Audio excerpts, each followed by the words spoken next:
This is Beach House 7 because it is number 7 that we've done.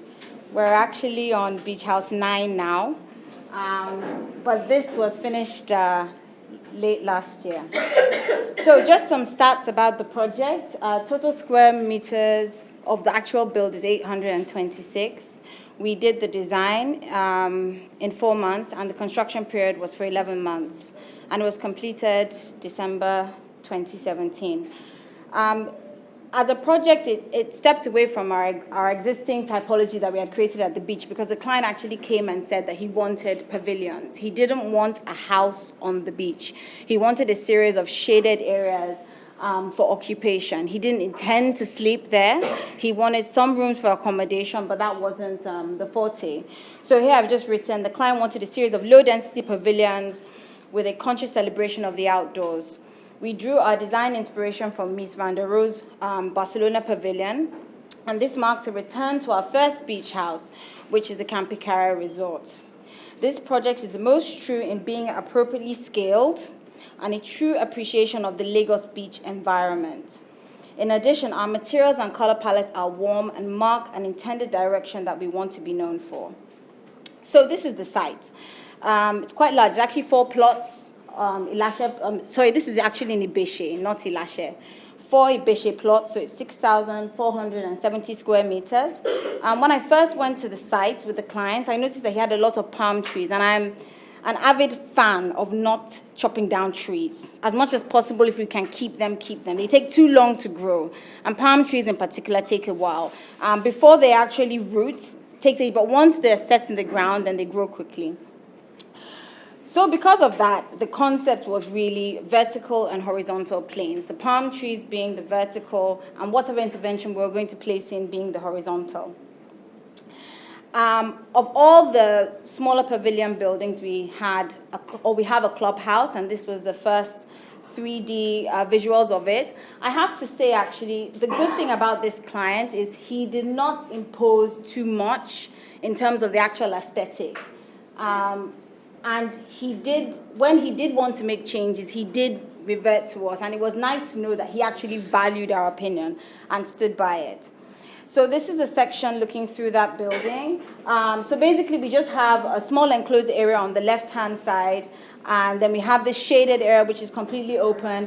I remember when we were with the structural engineers, our columns are 150 by 600. And they were like, why are they so thin? I said, because I want them to appear to disappear. This is about planes.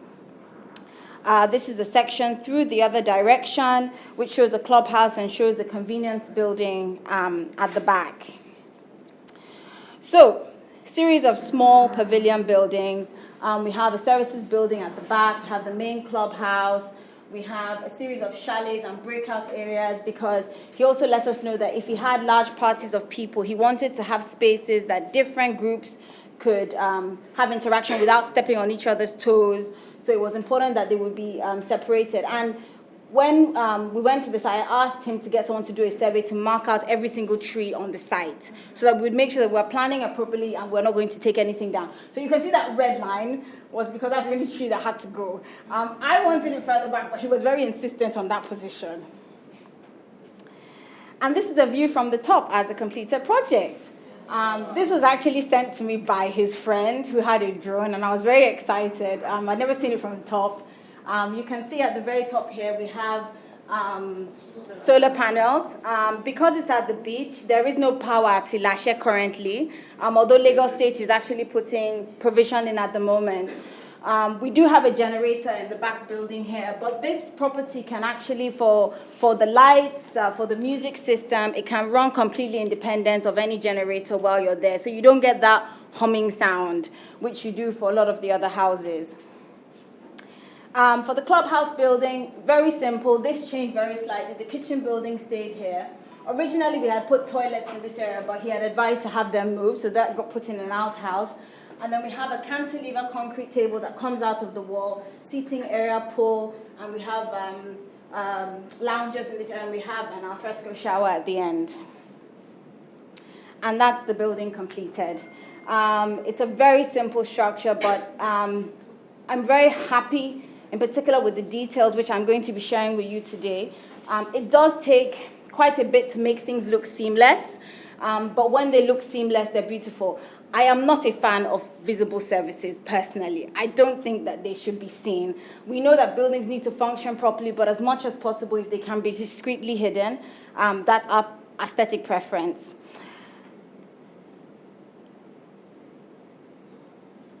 It's the view of the bar area. And so going into the details. So this shows the clubhouse from another view, and the pergola that we had put in. Now, what's very interesting is that we designed an upstand here, but the project manager decided to embed it. And I've told the client that, when this wood soaks, I will not be held responsible, and I had to send an email. It was decided without our consent. I don't know how they thought this made sense, but I guess those are the things that happen with clients. What's also quite interesting is, maybe it's not very obvious here, but I remember at a point we were getting costing done, and we have a downstand and an upstand beam to give that illusion of the plane. And the client calls me and says, "Why do we need this cement board? It's so expensive." And I said, "Well, it's part of the design. If we take it out now, you're not going to have the same building." And with a bit of back and forth, he eventually agreed. Everybody who has built at the beach or is familiar with moisture and water content or being near the sea, you can't use POP. It's slightly cheaper than cement board, not that much, but if you really want to do it properly, you have to use appropriate materials. And I think also because this is number 7, we've learned a lot of lessons from other projects where we've learned things not to do at the beach and things that do last. And at the end of the day, the most important thing with doing any form of beach construction is designing for low maintenance but sustainable materials that will last. So this is showing the pool. We have a small section at the front which can be used for children. This is about 50 mm below the water line. So, if someone is going to jump across, you will see them. But we also went with a very clean color palette here. We've used an epoxy paint in the pool, so you get that beautiful aquatic color that comes as a reflection of the sky. So we've also deviated away from using colored pool tiles. I think this gives a much nicer calmness, actually, when you're at the space. These are sectional views through the pool. That's showing that children's area that I mentioned earlier.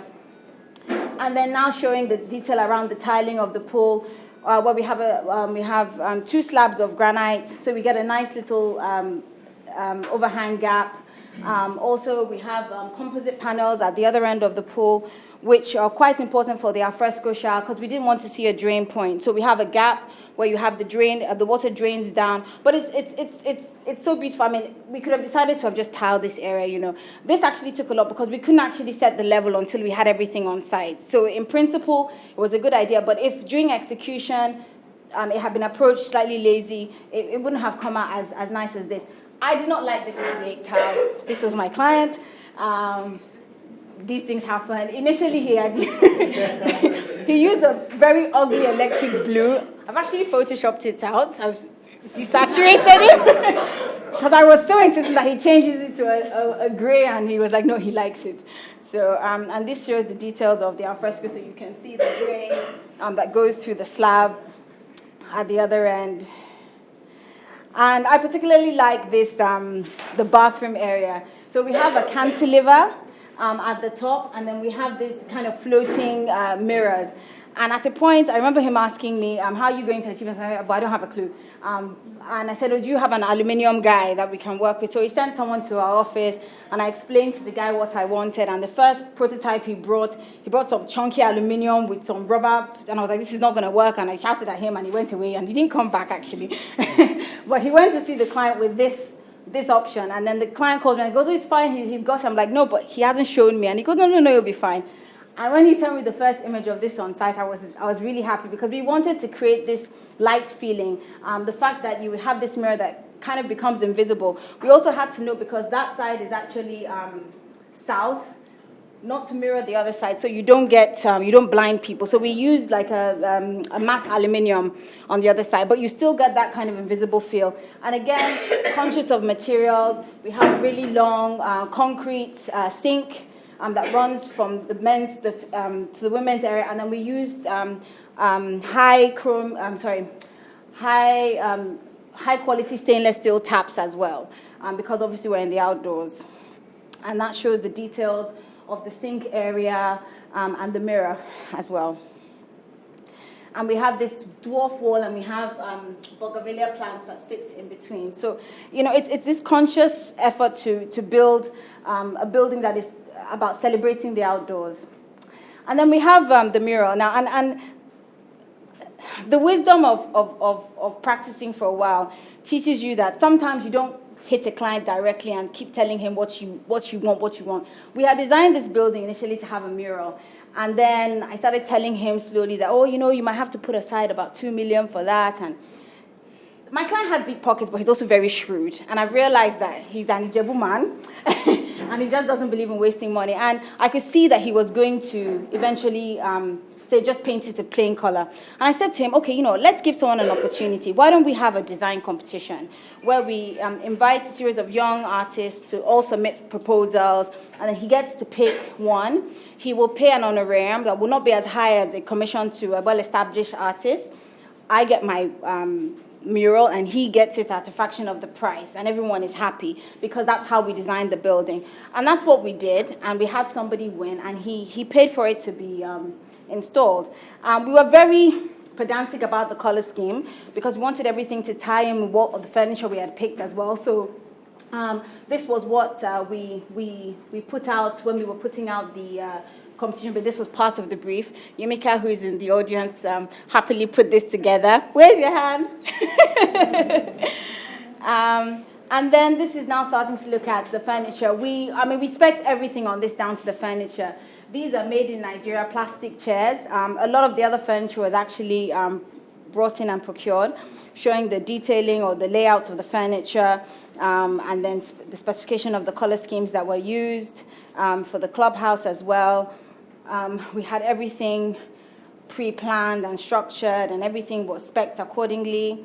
And this is an overview of the site. And it's just really nice to see your building finished. Thank you very much.